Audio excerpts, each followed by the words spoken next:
Hello friends, तो कैसे हैं दोस्तों। चलिए एक बार फिर से स्वागत है आपका अपने YouTube चैनल मास्टरमाइंड बीपीएस में। मैं ब्रजेंद्र प्रताप सिंह।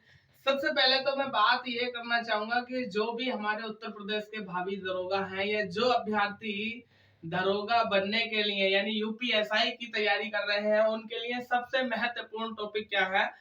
मूल विधि।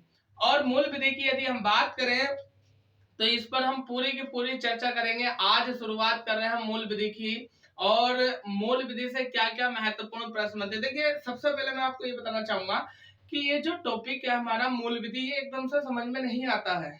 तो मैं इसको शुरू कर रहा हूं। आप फटाफट जल्दी से अपना कॉपी पेन निकालिए और चीजों को नोट करना शुरू कर दीजिए। बिल्कुल आसान भाषा में मैं आपको समझाऊंगा, तो आप जो है अपना कॉपी पेन निकाल लीजिए और इसको लिखना शुरू कर दीजिए। एक और बात क्या कि हम यदि बात करें उत्तर प्रदेश दरोगा या यूपीएसआई की, तो इसमें मुख्य रूप से जीएस के संदर्भ में तीन चीजें हैं। नंबर एक मूल विधि, जो मैं यहाँ पर आपको करा रहा हूँ। नंबर दो भारतीय संविधान, वो भी हमारा महत्वपूर्ण टॉपिक है। यानी संविधान की यदि हम बात करें तो हम बहुत दिनों से पढ़ते चले आ रहे हैं, या हम बात करें तो आप जो है अपने यूट्यूब पर जाइए और मास्टरमाइंड बीपीएस संविधान डाल दीजिए, तो सारा का सारा मैंने संविधान पढ़ा रखा है। लेकिन अभी भी उसके कुछ वीडियो है जो मैं डाल रहा हूं, ठीक है। और तीसरा जो टॉपिक है वो पूरा जीके कवर कर रखा, कहीं से भी कुछ भी आ सकता है, ठीक है। तो मैं मूल विधि से संबंधित सारी महत्वपूर्ण जानकारी आपको दूंगा और सारी की सारी धाराएं आपको कराऊंगा, और एक वीडियो में बाद में ऐसा बनाऊंगा, यानी एक दो दिन में ही, जिसमें कि सारी धाराएं होंगी और ट्रिक के माध्यम से मैं आपको धाराएं रटा दूंगा, ठीक है। तो मूल विधि या हम बात करते हैं भारत में कानून की। भारत में कानून की यदि हम बात करें तो भारत में कानून को दो भागों में बांट रखा है, ठीक है। मूल विधि के संदर्भ में या मूल विधि से संबंधित ही हम जो है चर्चा करेंगे, बाकी अन्य किसी बात पर हम चर्चा नहीं करेंगे, जितना हमारे सिलेबस के आधार हमको बताया गया है, ठीक है। क्या भारत में कानून को दो भागों में बांट दिया कैसे? नंबर एक आता है सिविल। सिविल सिविल कानून कौन से होते हैं इनको समझ लीजिए। सिविल कानून जैसे हो गया आपका संपत्ति का मामला हो गया, कोई जमीनी केस हो गया, जमीन से संबंधित कोई केस हो गया, यानी जितने संपत्ति के कानून होते हैं ये सिविल कानून होते हैं। और इस कानून की यदि हम बात करें तो इसमें पुलिस का कोई ज्यादा बड़ा रोल नहीं होता। पुलिस रोल में या एक्शन में तब आती है जब कोर्ट द्वारा उसको आदेश दिया जाता है, तो इसमें पुलिस का कोई रोल नहीं होता है। मतलब पुलिस का रोल नहीं होता है, ठीक है। और यदि हम बात करें मूल विधि की, तो हमें यूपीएसआई दरोगा, और दरोगा आपको पता है किसमें धारा, हम धाराओं के ऊपर इसमें जो है चर्चा करेंगे, ठीक है। तो सिविल कानून, और दूसरे यदि हम बात करें कानून की तो आपराधिक कानून होता है, ठीक है। आपराधिक कानून। और आपराधिक कानून की यदि हम बात करें तो इसको भी जो है, इसके भी दो भाग बना रखे हैं। नंबर एक पहले पर आया था जो बड़े कानून होते हैं। बड़े कानून की यदि हम बात करें जैसे आईपीसी हो गया या सीआरपीसी हो गया, ठीक है, बड़े कानून। और नंबर दो छोटे कानून। छोटे कानून। अब बड़े कानून और छोटे कानून, बड़े कानून कौन से होते हैं इनको भी समझ लीजिए। बड़े कानून हो गए जैसे आईपीसी हो गया, इंडियन पेनल कोड, और दूसरा हो गया सीआरपीसी यानी दंड प्रक्रिया संहिता। जैसे आईपीसी क्या बोल देते हैं? इंडियन पेनल कोड यानी भारतीय दंड संहिता। और दूसरी क्या होती है? सीआरपीसी को हम क्या बोल देते हैं? दंड प्रक्रिया संहिता। तो मैं इसको यहाँ पर लिख देता हूं, दंड प्रक्रिया संहिता, ठीक है। और इसको Indian penal code, Indian penal code, ठीक है। छोटे कानूनों की यदि हम बात करें तो छोटे कानून में कौन कौन से कानून आए थे? जैसे एससी एसटी एक्ट हो गया, पॉक्सो एक्ट हो गया, एनडीपीसी एक्ट हो गया, ठीक है। जैसे एससी एसटी एक्ट, ठीक है, एससी एवं एसटी एक्ट हो गया, या हम बोल देते हैं पॉक्सो एक्ट हो गया, या एनडीपीसी एक्ट हो गया। तो ये तुम्हारे छोटे कानून के अंतर्गत आते हैं। अब यदि हम बात करें किसकी, सीधी सीधी सीआरपीसी की, तो सीआरपीसी को हम दंड प्रक्रिया संहिता कहते हैं। और यह है जो है प्रावधान कब लाया गया, 1973 में। आपसे सीधा सीधा प्रश्न बन जाएगा क्या कि जो सीआरपीसी है दंड प्रक्रिया संहिता, इसको कब लागू किया गया या कब ये प्रावधान बना, तो 1973 में। ठीक है, तो मैं यहाँ पर लिख देता हूँ सीआरपीसी के संदर्भ में, सीआरपीसी यानी इसको हम बोल देते हैं क्या, दंड प्रक्रिया संहिता। ठीक है, दंड प्रक्रिया संहिता कब, 1973 में, 1973 में। और यदि हम बात करें किसकी, सीआरपीसी की, तो प्रश्न ये बन जाता है सीआरपीसी में कितने चैप्टर है, चैप्टर कहते हैं हम अध्याय कहते हैं कि सीआरपीसी में कितने अध्याय है, तो 37 अध्याय। और यदि हम बात करें इसमें धाराओं की, तो लगभग 484 इसमें धाराएं हैं। तो मैं यहाँ पर लिख रहा हूँ इसमें अध्याय, अध्याय कितने हैं, 37 अध्याय। अध्याय कहते हैं, चैप्टर कहते हैं। और यदि हम बात करें धारा की, तो इसमें जो धाराएं हैं वो 484 धाराएं हैं। ठीक, आगे प्रश्न बनता है कि ये जो सीआरपीसी है दंड प्रक्रिया संहिता, यह लागू कब किया गया, तो 1 अप्रैल 1973 को यह लागू किया गया। लागू 1 अप्रैल 1973 को यह लागू किया गया। उसके बाद यदि हम बात करें सीआरपीसी की, तो सीआरपीसी जो है वो बड़े कानून के अंतर्गत आता है। और बड़ा ही कानून दूसरा क्या होता है, आईपीसी। तो आईपीसी जो है इंडियन पेनल कोड, इसके ही अंतर्गत आता है कौन, सीआरपीसी। ठीक है, तो मैं इसको भी लिख देता हूं यहाँ पर क्या, कि यह आईपीसी इंडियन पेनल कोड के अंतर्गत आता है। और क्या क्या महत्वपूर्ण मुख्य बातें यहां से बन सकती है, तो एक बार आप इसका स्क्रीनशॉट ले लीजिए। इसके बाद चलते हैं हम आगे।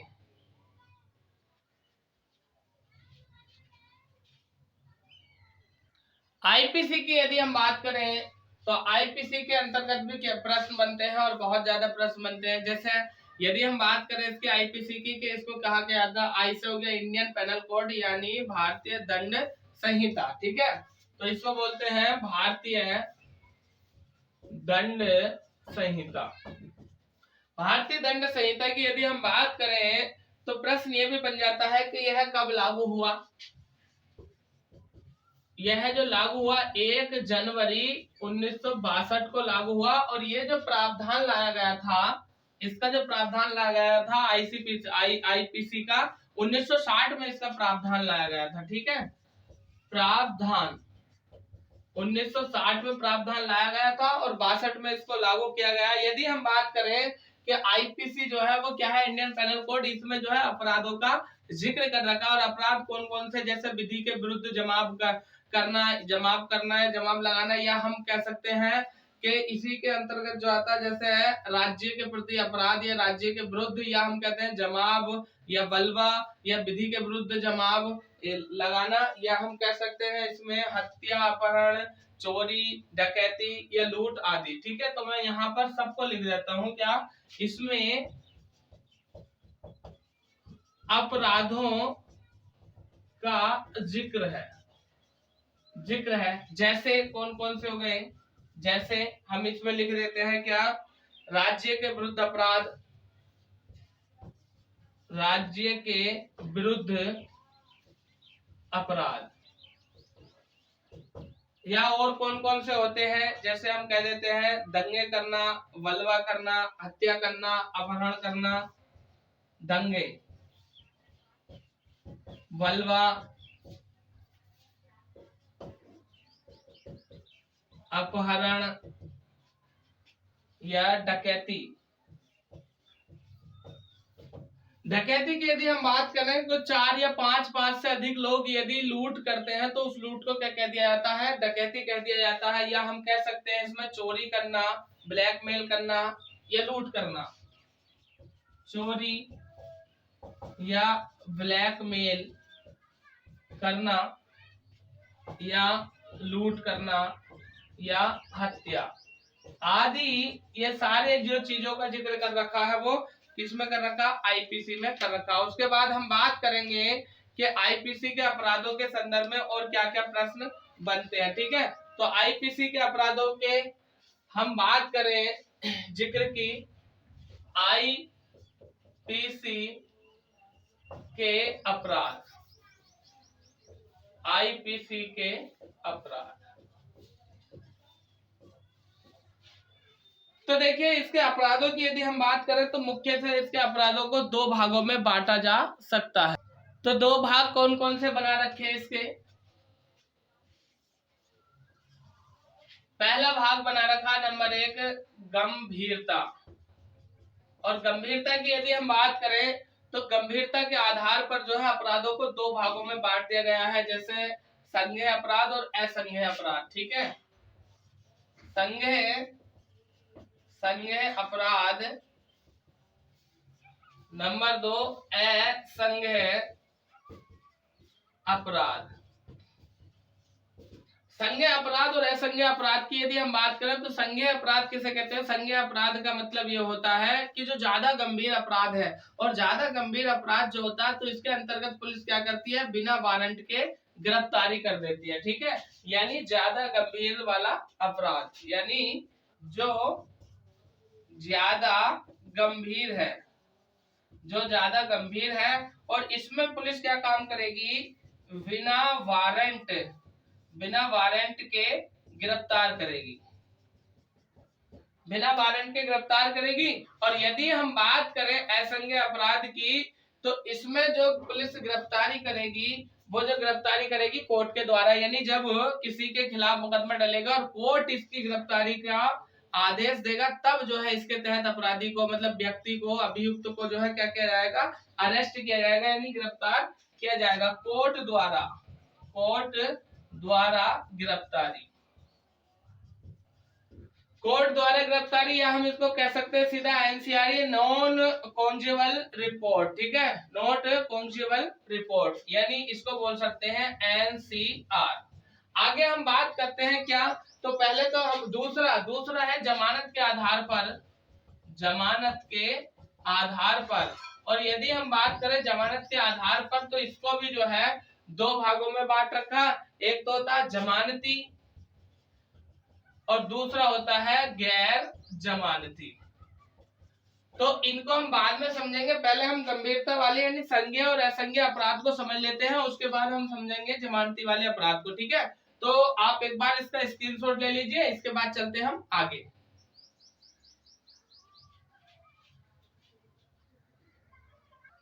अब यदि हम बात करें तो जैसे कि हमने अभी जाना क्या कि अपराध यानी अपराध, आईपीसी के अपराधों को दो भागों में बांट दिए, गंभीरता के आधार पर और दूसरे जमानत के आधार पर। और गंभीरता के आधार पर यदि हम बात करें तो इसको भी दो भागों में बांट दिया, एक संज्ञेय और एक असंज्ञेय।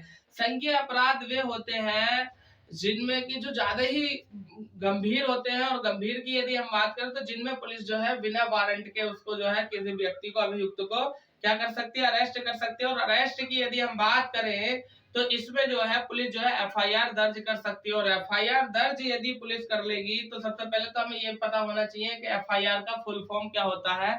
तो फर्स्ट इंफॉर्मेशन रिपोर्ट, तो मैं यहाँ पर लिख देता हूँ संज्ञेय अपराध के अंतर्गत, संज्ञेय में, यानी इसमें पुलिस एफआईआर कर सकती है, मतलब एफआईआर दर्ज कर सकती है, यानी उसको लिख सकती है। फिर यहाँ पर प्रश्न बनता है एफआईआर की फुल फॉर्म का, तो फुल फॉर्म जो है इसकी फर्स्ट इंफॉर्मेशन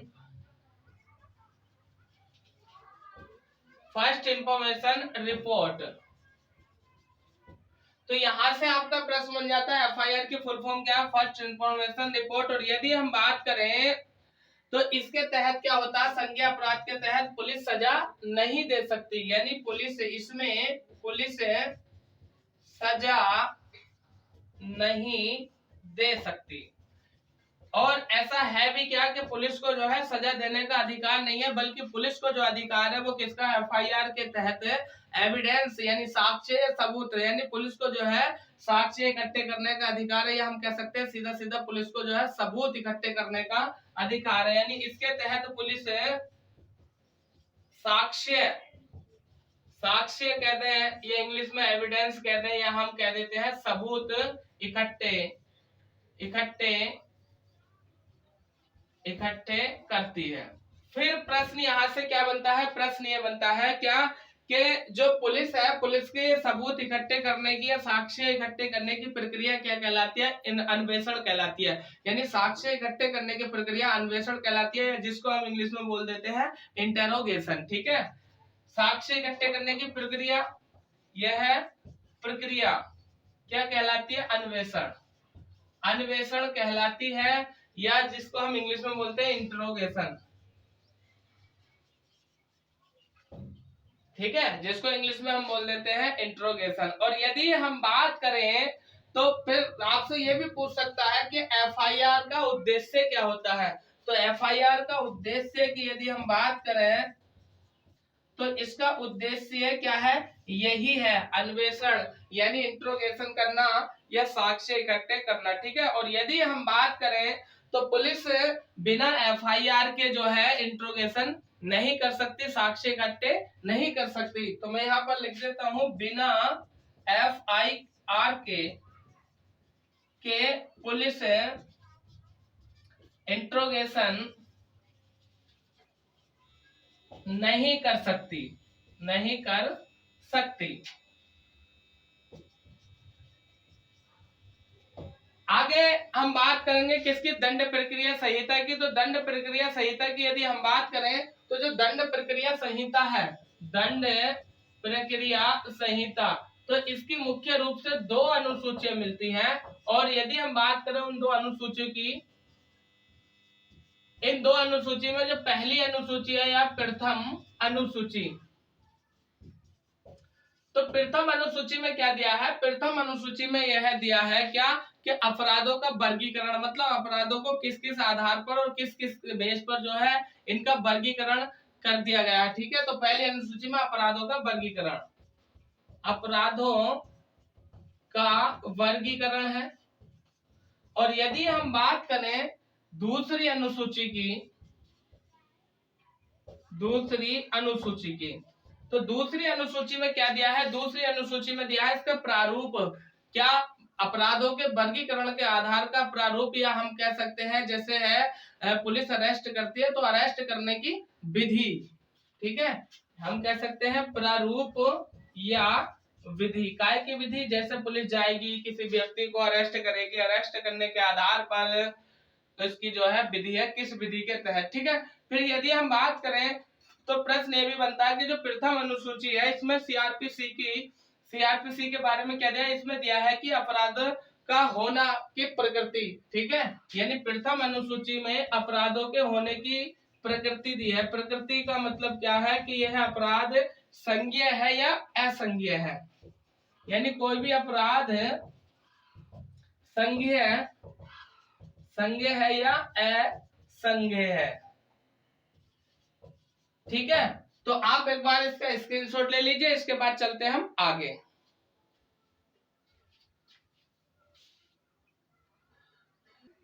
अब यदि हम बात करें जमानत के आधार पर अपराधों की, तो जैसे आपने जाना था जमानत के आधार पर अपराधों को 2 भागों में बांट दिया, एक जमानती और एक गैर जमानती। ठीक है, तो ये क्या होते हैं, ये होते हैं मतलब जमानती, तो जिसमें जमानत मिल जाती है और जो भी प्रावधान पुलिस के द्वारा किया जाता है उस प्रावधान को उस आधार पर या कुछ जुर्माना देकर या कुछ पैसे देकर के जो है क्या हो जाती है, जमानत हो जाती है। और यदि हम बात करें गैर जमानती की, तो इसमें पुलिस जमानत नहीं देती है, इसमें जो जमानत दी जाती है वह कोर्ट के द्वारा जमानत दी जाती है। ठीक है, तो मैं दोनों बातों को लिख देता हूं, जैसे नंबर 1 जमानती, और जमानती इसमें जमानत मिल जाती है। और गैर जमानती की यदि हम बात करें तो इसमें पुलिस जमानत नहीं देती है और कोर्ट द्वारा इसमें जमानत मिल जाती है। हालांकि यदि हम बात करें मूल विधि के संदर्भ में तो विस्तार तो बहुत है इसका, लेकिन हमने सिर्फ और सिर्फ उतना पढ़ना है जितना कि हमारा एग्जाम पॉइंट ऑफ व्यू से है, यानी जितना हमारा परीक्षा की दृष्टि से महत्वपूर्ण है उसको हमने पढ़ना है। अब यदि हम बात करें यहाँ से तो प्रश्न ये भी बन जाता है, क्या हम सीधा सीधा बात करेंगे आईपीसी और सीआरपीसी के संबंध के बारे में, यानी आईपीसी और सीआरपीसी इसके संबंधों के बारे में। क्या, जैसे हम बात कर देते हैं भारतीय दंड संहिता और दंड प्रक्रिया संहिता, ये हो गई आपकी भारतीय दंड संहिता और ये हो गई दंड प्रक्रिया संहिता। क्या, जैसे हम बात करते हैं सीधे सीधे अपराध के संदर्भ में, तो एक तो अपराध हो गया, दूसरा हो गया अपवाद। अब बात करेंगे अपराध, तो अपराध तो आप लोग जानते हैं, जब किसी व्यक्ति ने कोई गलत कार्य किया है, गलत नजरिए से किया है, तो वह हो गया अपराध। जैसे किसी की हत्या करना, या हम कह सकते हैं हत्या का प्रयास करना, या किसी के यहाँ पर डकैती करना, या किसी का अपहरण या किडनैप करना, तो ये सीधा सीधा क्या हो गया, अपराध हो गया। और अपवाद की यदि हम बात करें तो जैसे कि आपको ज्ञात होगा 7 वर्ष तक या 7 वर्ष से कम उम्र का बच्चा यदि कोई अपराध करता है तो वह जो है सीधा सीधा अपवाद की दृष्टि में आ जाता है। या हम कह सकते हैं कि कोई व्यक्ति अपनी आत्मरक्षा के संदर्भ में अपराध कर देता है, ठीक है। या मान लीजिए नशे के हालत में कोई अपराध कर देता है, जैसे मान लीजिए एक महिला है, महिला रात के समय में वह अपने घर से बाहर जा रही है और उसको लगता है कि कोई 4 या 5 व्यक्ति या 1-2 व्यक्ति उसके पीछे पड़ जाते हैं और उसको ऐसा लगता है कि उसकी जान माल को हानि है, तो वो अपने बचाव के लिए कुछ कर देती है। ऐसा मान लो वह किसी मतलब मकान पर चढ़ गई या वहां से कोई बड़ा सा पत्थर किसी व्यक्ति के ऊपर डाल दिया और वह जो है उसकी मृत्यु हो जाती है कुछ भी, तो ये अपवाद के संदर्भ में आता है, क्योंकि उसने सेल्फ डिफेंस के आधार पर यह सब किया है। या हम कह देते हैं कि नशे के आधार पर, जैसे मान लो किसी व्यक्ति ने किसी को कोई नशा करा दिया और नशे की हालत में उसने कोई घिनौना या जघन्य अपराध कर दिया, तो यहाँ पर भी वह जो है अपवाद की स्थिति में आ जाता है। और यदि हम सीधे सीधे बात करें किसकी, आईपीसी की, तो आईपीसी में दिया है, क्या दिया है, आईपीसी में दिया है सजा का प्रावधान। तो सजा क्या, 2 बातें दी है। नंबर 1, आईपीसी में सजा की यदि हम बात करें तो यहां से सीधा प्रश्न बन जाता है क्या, आईपीसी में दिया है सजा कितनी होगी, ठीक है। नंबर 1, सजा कितनी होगी, यानी अपराध के आधार पर, तो जैसा अपराध किया है वैसा ही जो है सजा का प्रावधान हमारे यहाँ पर कर रखा है, ठीक है। जिसका जैसा अपराध वैसी सजा। वैसे तो है नहीं, किसी ने जो है चोरी किया, चोरी के आधार पर उस पर जो है हम क्या, हत्या की सजा सुना दे, यानी या कह दे चोरी की है या किसी के साथ छेड़खानी की है तो उसके आधार पर हम जो है उम्र कैद की सजा दे दें, तो ऐसा नहीं है। तो आईपीसी में सजा के प्रावधान में क्या लिखा, सजा कितनी होगी और किस अपराध के लिए है और उसके लिए क्या क्या प्रावधान यहाँ पर कर रखे हैं। दूसरी यदि हम बात करें तो दूसरे नंबर पर केवल और केवल सजा शब्द दे रखा है। सजा का मतलब क्या है, सजा का मतलब ये है क्या कि सजा को जो है कितने भागों में बांटा गया है, तो मुख्य रूप से 4 या 5 भागों में सजा को बांटा गया है। जैसे आपका जुर्माना, यानी जुर्माना लगा दो भाई इस पर, ऐसा ऐसा कर दो और इतनी सजा दे दो इसको और छोड़ दो। फिर उसके बाद क्या है, जैसे हम बात करते हैं मृत्युदंड, यानी मृत्युदंड भी दिया जाता है सजा के अंदर। या हम बात करें आजीवन कारावास की, आजीवन कारावास, ठीक है।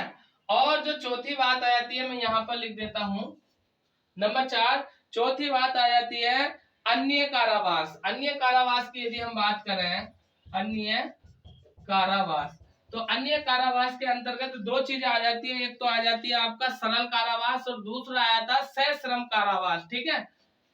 सरल कारावास और दूसरा आता है सश्रम कारावास। सश्रम कारावास का मतलब सश्रम श्रम से ही आप समझ लोगे, कठोर श्रम के साथ इसका जो है क्या है, कारावास है। फिर यदि हम बात करें यहीं पर तो प्रश्न बन जाता है जैसे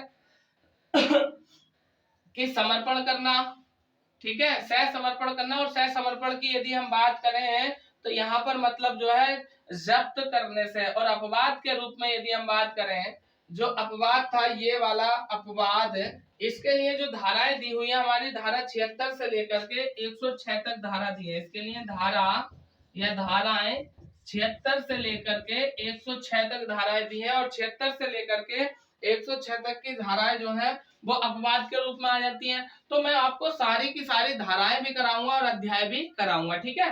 तो आपको यदि ये चीजें, देखिए थोड़ा कठिन है और कई बार ऐसा होता है कि बहुत से लोग, बहुत से बच्चे जो है ना पहली बार इस चीज को पढ़ रहे होंगे, क्या मूल विधि, तो एकदम से समझ में नहीं आता है। आप जो है पूरा वीडियो देखना और वीडियो को जो है ना दोबारा देखना, फिर से देखना, सारी की सारी चीजें आपको याद हो जाएंगी, ठीक है। तो इसके बाद आप इसका स्क्रीनशॉट ले लो और आगे चलते हैं हम पे, ठीक है। फिर सीधा सीधा प्रश्न बन जाता है ये कि अभियुक्त, अभियुक्त किसे कहते हैं, पहले तो हमें ये पता होना चाहिए। तो इसको ध्यान में रखना, ये अच्छा शब्द है, पूछा जा सकता है कि अभियुक्त निम्न में से किसे कहा जाता है। तो देखिए, जिस व्यक्ति पर आरोप लगता है, चाहे वह व्यक्ति हो, महिला हो, पुरुष हो या कोई भी हो, या मान लीजिए एक बार को बच्चा ही क्यों ना कहते हैं, तो यानी जिस पर आरोप लगता है उसको हम क्या बोल देते हैं, अभियुक्त बोल देते हैं। तो मैं लिख देता हूं यहाँ पर अभियुक्त। अभियुक्त जिस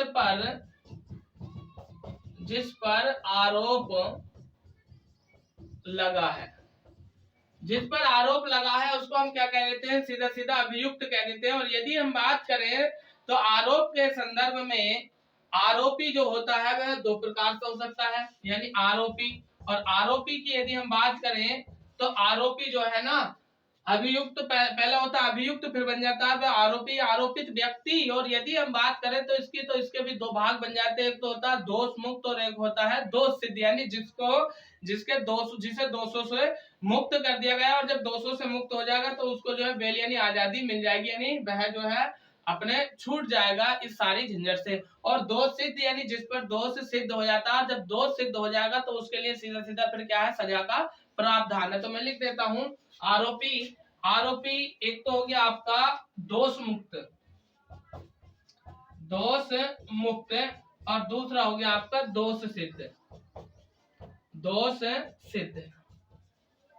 फिर प्रश्न क्या बन जाता है, प्रश्न धारा को लेकर के यहाँ पर प्रश्न पूछ लेता है कि जो हमारी एफआईआर दर्ज होती है वो किस धारा के अंतर्गत होती है। तो धारा 154 के अंतर्गत जो है एफआईआर दर्ज की जाती है। तो इसको भी लिख ले,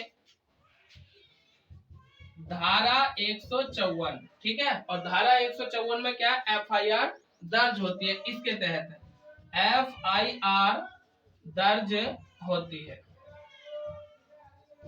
आगे हम बात करते हैं क्या, जैसे हम बात करें पुलिस की, तो पुलिस के संदर्भ में क्या प्रश्न बनता है। तो पुलिस का जो वरिष्ठ अधिकारी होता है उसको बोलते हैं, क्या बोलते हैं, वरिष्ठ अधिकारी अधिनियम। या वरिष्ठ अधिकारी को हम बोल देते हैं एसपी। और एसपी के आदेश पर क्या होता है, वरिष्ठ अधिकारी, जैसे हम बोल देते हैं एसपी। क्या एसपी क्या काम करेंगे, यह आदेश देंगे। एसपी आदेश देंगे थाने को, और थाने से आदेश जो पहुंचेगा वो सीधा चौकी को पहुंचेगा। और चौकी क्या काम करेगी, जो अभियुक्त है उसको जो है उसके खिलाफ जो है एविडेंस या साक्ष्य इकट्ठा करेगी, जानकारी करेगी, इंट्रोगेशन करेगी। और इंट्रोगेशन के आधार पर ही जो है, साक्ष्य इकट्ठे करने के आधार पर ही उसको जो है पुलिस क्या करेगी, गिरफ्तार करेगी। और गिरफ्तार की यदि हम बात करें तो यहाँ से प्रश्न ये बन जाता है कि जो हमारा आईपीसी के अंदर यानी एक अध्याय पड़ता है, अध्याय 5, अध्याय कहते हैं, चैप्टर कहते हैं। तो अध्याय 5 में जो है इसके संदर्भ में धाराएं दे रखी है। और धाराओं की यदि हम बात करें तो 41 से 60 तक, यहाँ पर 61 तक धाराएं दे रखी हैं। धारा इसके संदर्भ में धारा 41 से 60 तक धारा दे रखी है। और यदि हम बात करें तो जैसे कि 41 है तो 41वीं धारा में, धारा 41 में क्या दिया हुआ है, धारा 41 में ये दिया हुआ है कि बिना वारंट के भी अभियुक्त को गिरफ्तार किया जा सकता है, ठीक है। बिना वारंट के गिरफ्तारी। और बिना वारंट के गिरफ्तारी जो होती है वो किस अपराध में होती है, जो संज्ञेय अपराध है या ज्यादा ही गंभीर अपराध है उसके अंतर्गत जो है इसकी गिरफ्तारी हो जाती है। और यदि हम बात करें अन्वेषण कहते हैं, इंट्रोगेशन कहते हैं, जिसके तहत जो है पुलिस साक्ष्य एकत्र करती है। तो उसके संदर्भ में अध्याय पूछा जाता है 12। तो जो 12वां अध्याय है ये सीधा सीधा दर्शाता है किसको, अन्वेषण को। और यदि हम बात करें तो यहाँ से धाराओं को लेकर भी प्रश्न बन जाता है। धारा 154 से 176 तक जो है अन्वेषण की प्रक्रिया चलती है। यानी अध्याय 12। और ये किस अध्याय में था, ये था आपका अध्याय 5। यह अध्याय 5 में था। और यदि हम बात करें अध्याय 12 की, तो अध्याय 12 में जो दिया है वह दिया है अन्वेषण करना। अन्वेषण और अन्वेषण को मैं आप लोगों को समझा चुका हूं, यानी इंट्रोगेशन करना या साक्ष्य इकट्ठा करना या सबूत इकट्ठा करना। और इसके लिए जो धाराएं बनती है 154 से लेकर के, यानी धाराएं 154 से लेकर के 176 तक धाराएं इसमें बनती हैं। उसके बाद क्या प्रश्न बनेगा, जैसा अभी धारा हमने जाना 54 को, धारा 154 क्या थी, धारा 154 के तहत जो है एफआईआर दर्ज की जाती है। और यदि हम बात करें धारा 155 की, तो धारा 155 क्या है कि धारा 155 में ऐसा दे रखा है कि जो संज्ञेय अपराध है, उन संज्ञेय अपराधों के संदर्भ में जो है मामले की रिपोर्ट जो है किसके पास जाती है, कोर्ट के पास। और कोर्ट ही जो है इस मामले में क्या दे देता है, जमानत देता है, अन्यथा पुलिस इस पर जमानत नहीं दे सकती। तो मैं लिख देता हूं, असंज्ञेय मामलों की रिपोर्ट दर्ज करना। असंज्ञेय मामलों की रिपोर्ट दर्ज करना।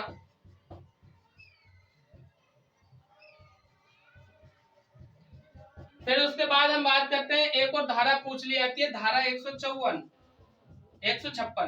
धारा 156 में है क्या, इंट्रोगेशन कैसे करना है। ठीक है, यानी इंट्रोगेशन कैसे करना पुलिस के द्वारा, या पुलिस की क्या क्या शक्तियां होती है इंट्रोगेशन के दौरान, साक्ष्य इकट्ठे करने के दौरान। तो ये जो सारी चीजें लिखी हुई है ये धारा 154 में लिखी गई है। तो मैं लिख देता हूं, इंट्रोगेशन करना या इंट्रोगेशन कैसे करना है। इंट्रोगेशन करना कैसे करना है, या क्या क्या शक्तियां पुलिस को प्राप्त होती हैं। ठीक है, उसके बाद हम बात करते हैं, एक और धारा पड़ती है धारा 161। और धारा 161 क्या है, बिना वारंट के गिरफ्तार करना। यहां पर लिख देता हूं, धारा 161 बिना वारंट गिरफ्तारी। बिना वारंट गिरफ्तारी या बिना वारंट के गिरफ्तार करना। एक और धारा की यदि हम बात करें तो धारा 164 बनती है क्या, कि धारा 164 ये बनती है कि मजिस्ट्रेट के सामने जो है अभियुक्त को पेश करना और उसके जो मतलब जो है बयान है उसको रिकॉर्ड करना। ठीक है, तो आप एक बार इसका स्क्रीनशॉट ले लो, जगह नहीं बची, आगे चलते हैं। ठीक है,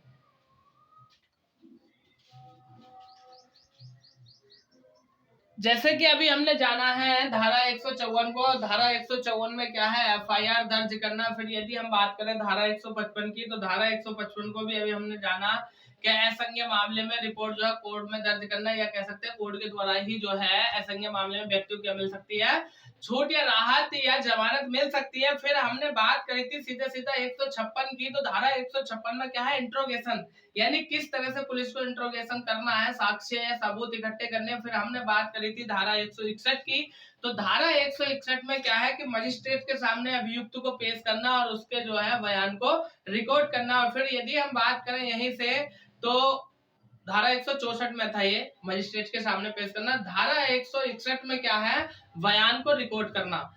ठीक है, केवल बयान को रिकॉर्ड करना 161 में, और 164 में बयान रिकॉर्ड करना, और वो भी किसके सामने, मजिस्ट्रेट के सामने रिकॉर्ड करना। और ऐसा हमारे भारतीय संविधान में दे भी रखा है। यदि हम मौलिक कर्तव्य मौलिक अधिकारों की बात करते हैं, तो वहां पर सीधा सीधा हमारे संविधान में ऐसा लिखा हुआ भी है क्या, कि 24 घंटे के अंतर्गत जब किसी व्यक्ति को अरेस्ट या गिरफ्तार किया जाता है, तो उसे मजिस्ट्रेट के सामने पेश सह शरीर जो है उसको पेश किया जाना चाहिए। फिर उसके बाद हम बात करते हैं धारा 165। धारा 165 में क्या, तलाशी लेना। और तलाशी किस जगह पर लेना, जहां से उसके एविडेंस जुड़े हुए हैं। यानी धारा 165 में क्या है, तलाशी लेना,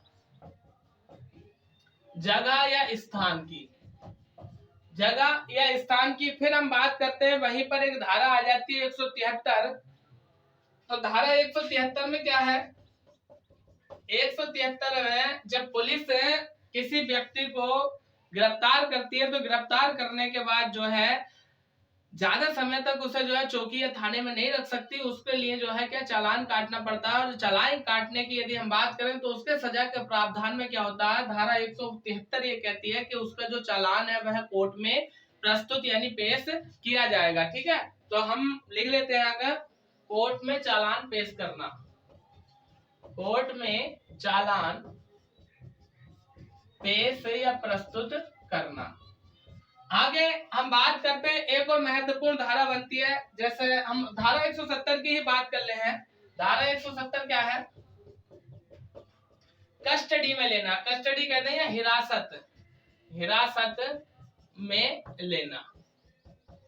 ठीक है, तो जब किसी व्यक्ति को पुलिस अरेस्ट कर लेती है या उठा लेती है, उठाने के पश्चात उसे क्या करती है पुलिस जो है अपनी गिरफ्त में या कस्टडी में या हिरासत में ले लेती है। तो ये जो बात आती है हमारी वो किस में आती है, धारा 170 के तहत ये बात आती है। आगे और हम क्या बातें करने वाले हैं, एक प्रश्न आता है जीरो एफआईआर के, जीरो एफआईआर किसे कहते हैं, तो इसको भी समझ लीजिए। यहाँ से भी प्रश्न बन सकता है क्या कि एक व्यक्ति ने अपराध तो करा कहीं पर, जैसे हम बात कर लेते हैं कि आपका शहर हो गया मुरादाबाद हो गया या लखनऊ हो गया, रामपुर हो गया। ठीक है, तो अपराध तो करा आपने कहां पर, रामपुर में, और जाकर के उसकी एफआईआर करा रहा दूसरा व्यक्ति कहां पर, लखनऊ में। ठीक है, यानी अपराध कहीं पर और एफआईआर कहीं पर, तो इस एफआईआर को हम बोलते हैं जीरो एफआईआर। ठीक है, तो मैं लिख देता हूं जीरो एफआईआर। ठीक है, अपराध कहीं पर और एफआईआर कहीं पर, कहीं पर मतलब अपराध तो करा है कहीं पर और एफआईआर दर्ज करा रहे हैं कहीं पर। ठीक है, और यदि हम बात करें यहाँ पर तो प्रश्न ये भी बन जाता है क्या कि जो वारंट होता है या अरेस्ट करना जो होता है या अरेस्ट वारंट जो होता है, तो इसके लिए भी धाराएं बनती है। सारी धाराएं कराऊंगा तो मैं अभी जो है मुख्य मुख्य बातें बता रहा हूं और केवल हम उन बातों पर चर्चा कर रहे हैं जो हमारे एग्जाम पॉइंट ऑफ व्यू से महत्वपूर्ण है। ठीक है, तो एक बात ये आ जाती है कि यदि अभी तक आपने वीडियो को लाइक नहीं किया तो लाइक कीजिए, और अगर हमारे चैनल पे आप नए हैं तो सब्सक्राइब कीजिए प्लीज। आपकी कृपा हमारी मेहनत पर यही होगी कि एक लाइक और एक सब्सक्राइब, और अपने दोस्तों में वीडियो को शेयर कीजिएगा। ठीक है, तो हम बात कर रहे थे अरेस्ट वारंट की, तो अरेस्ट वारंट जो होता है इसके लिए भी धाराएं बनी हुई है। और यदि हम बात करें मुख्य रूप से तो धारा 70 से लेकर 81 यानी 81 तक जो है अरेस्ट वारंट की धाराएं हैं। ठीक है, तो अरेस्ट वारंट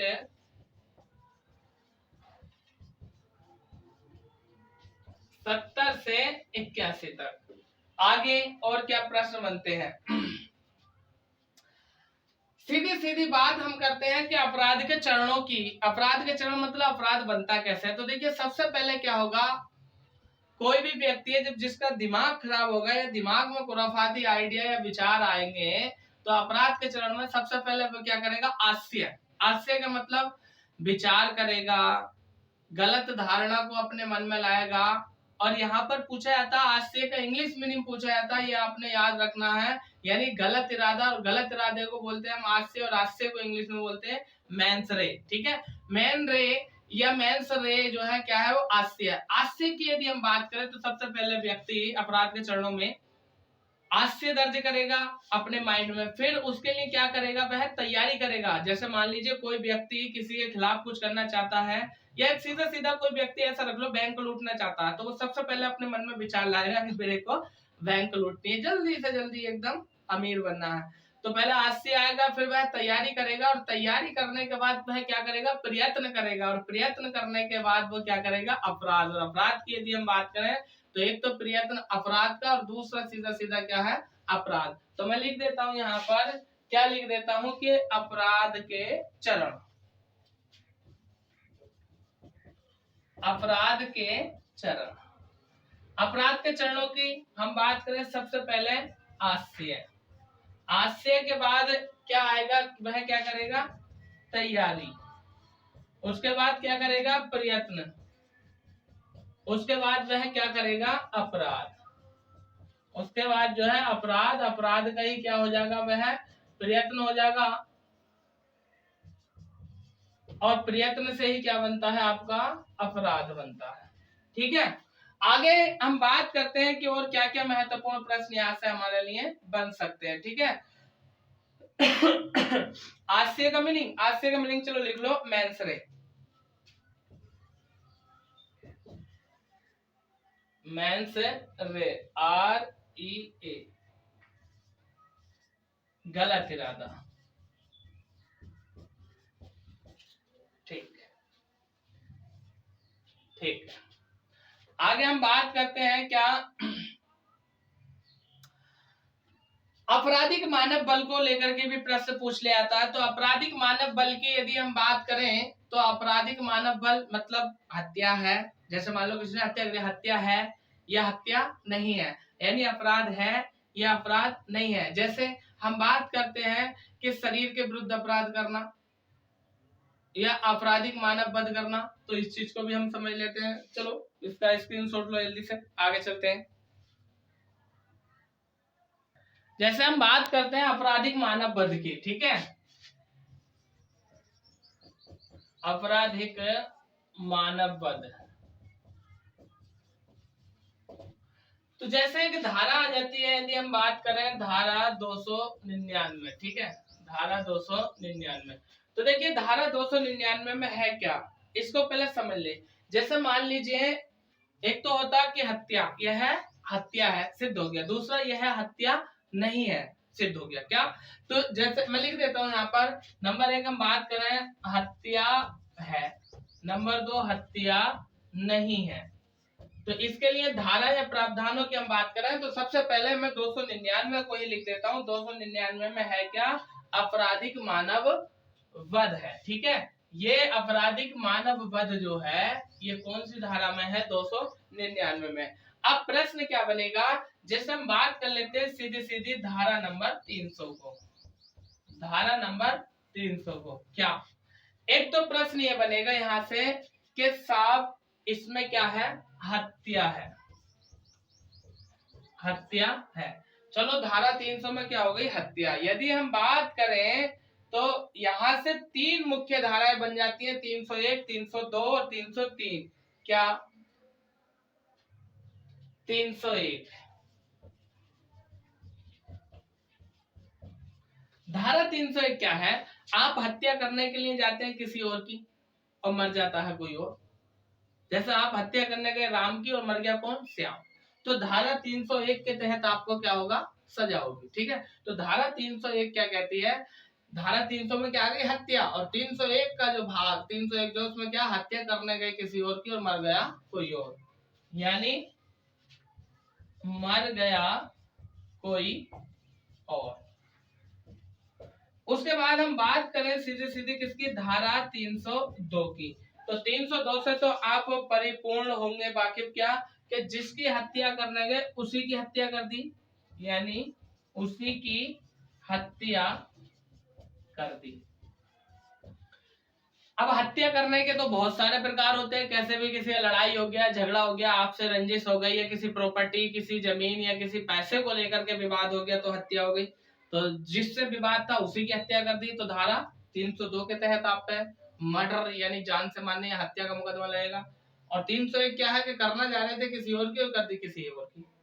और यदि हम बात करें तो यहीं से बनता है 303, धारा 303। तो 303 के प्रति जो प्रावधान है इसको अब समाप्त कर दिया गया है, अब समाप्त कर दिया गया है।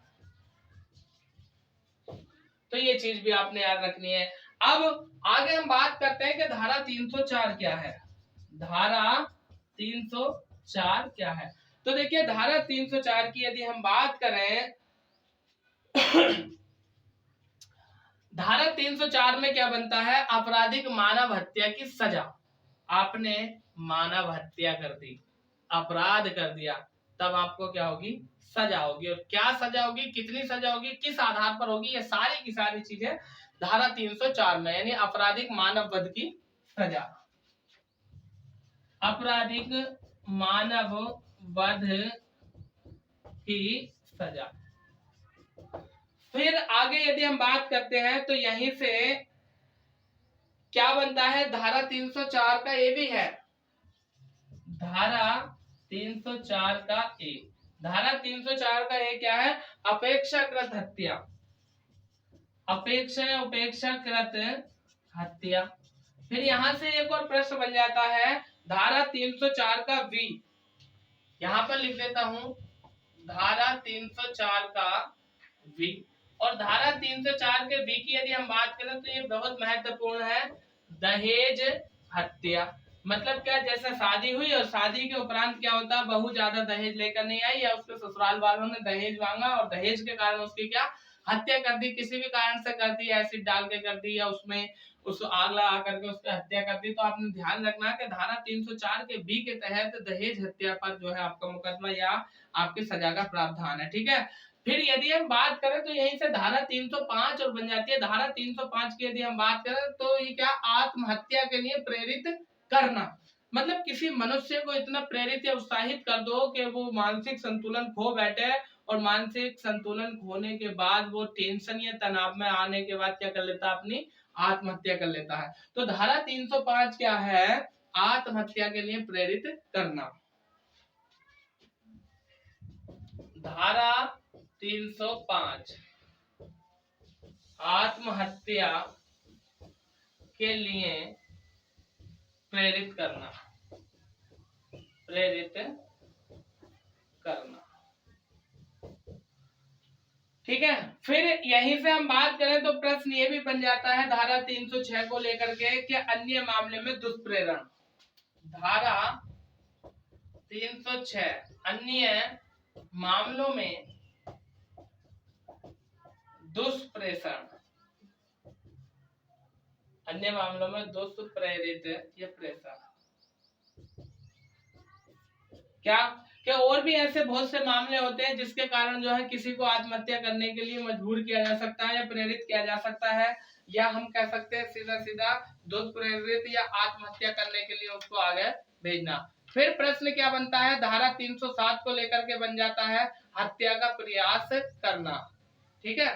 धारा 307, धारा 307 जो है वह क्या है, हत्या का प्रयास।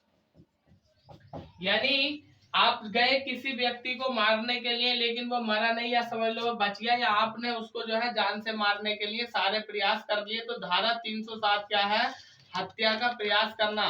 और यदि हम बात करें तो यहाँ पर धारा 308 भी आती है, और धारा 308 क्या है, मानव वध, यानी आपराधिक मानव वध। और धारा 309 की यदि हम बात करें तो सीधा सीधा आत्महत्या का प्रयास करना। ठीक है। तो देखिए 308 क्या है, हत्या का प्रयास करना, और 309 क्या है, आत्महत्या का प्रयास करना। ठीक है। तो मैं दोनों लिख देता हूँ, 307 तो मैंने लिख दिया हत्या का प्रयास करना, और 309 आत्महत्या का प्रयास करना। यहाँ पर लिख देता हूँ धारा 309 आत्महत्या, आत्महत्या का प्रयास करना। ठीक है। तो आप इसका एक बार स्क्रीनशॉट ले लीजिए, इसके बाद चलते हैं हम आगे।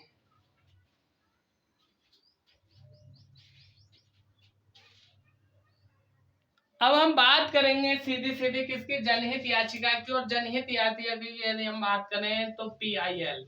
ठीक है। क्या PIL, और PIL क्या है, जनहित, जनहित याचिका। जरा इसका समझो।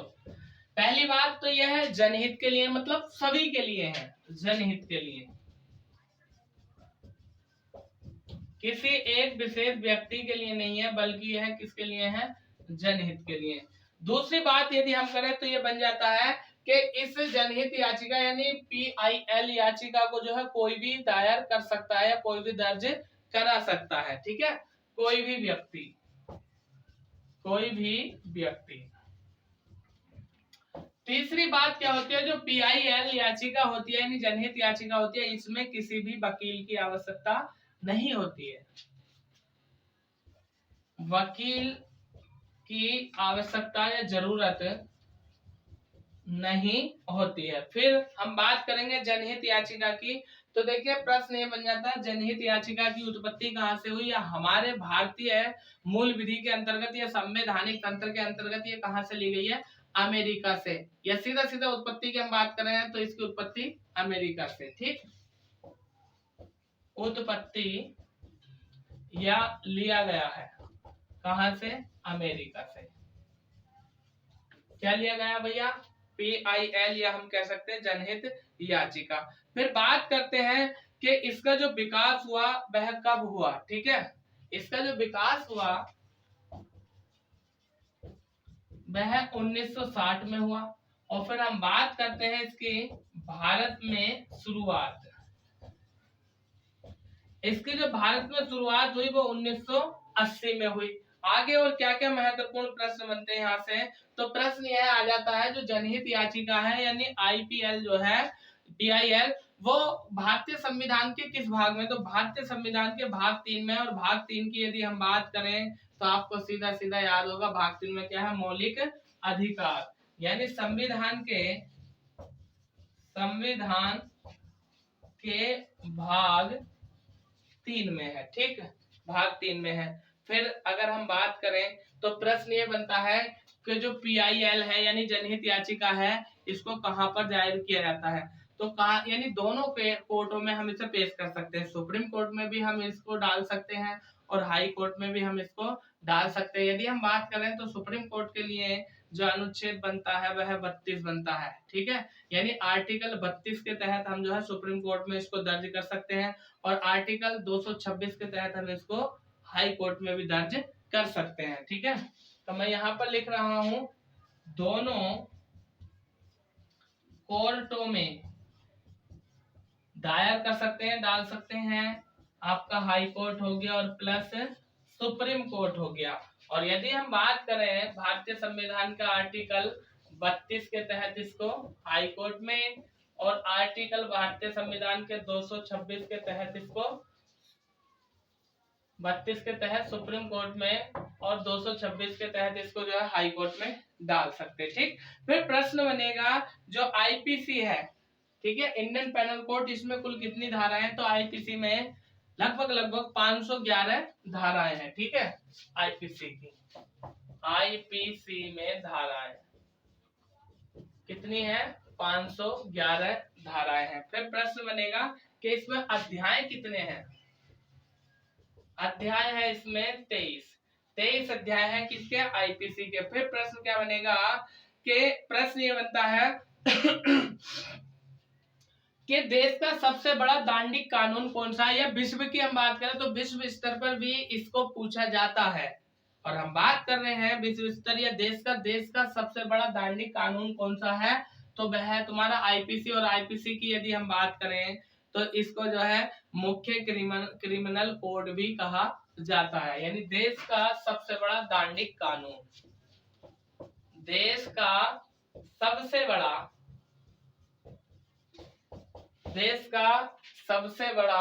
दांडिक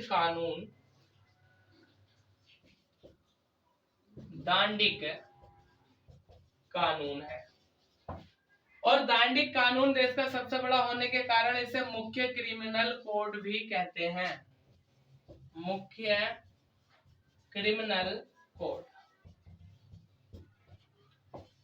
भी कहते हैं।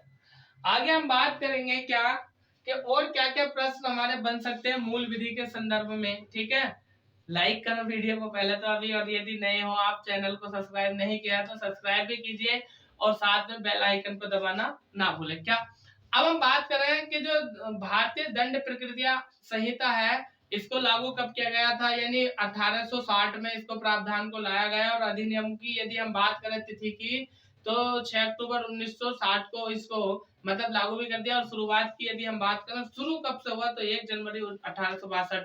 ठीक है, और इसको हम लोग जो है आगे जान भी चुके हैं। अब हम बात करते हैं इसके अध्यायों के संदर्भ में, अध्याय की। तो अध्याय की बात हम कल करेंगे, ठीक है। यदि ये वीडियो पसंद आया हो तो इसे लाइक कीजिए, चैनल को सब्सक्राइब कीजिए और अपने दोस्तों में भी शेयर कीजिए, ठीक है। तो कल हम बात करेंगे इससे आगे और क्या क्या प्रश्न बनते हैं। तो आज के लिए इतना ही, कल फिर मुलाकात होती है, तब तक के लिए शानदार, जबरदस्त और जिंदाबाद।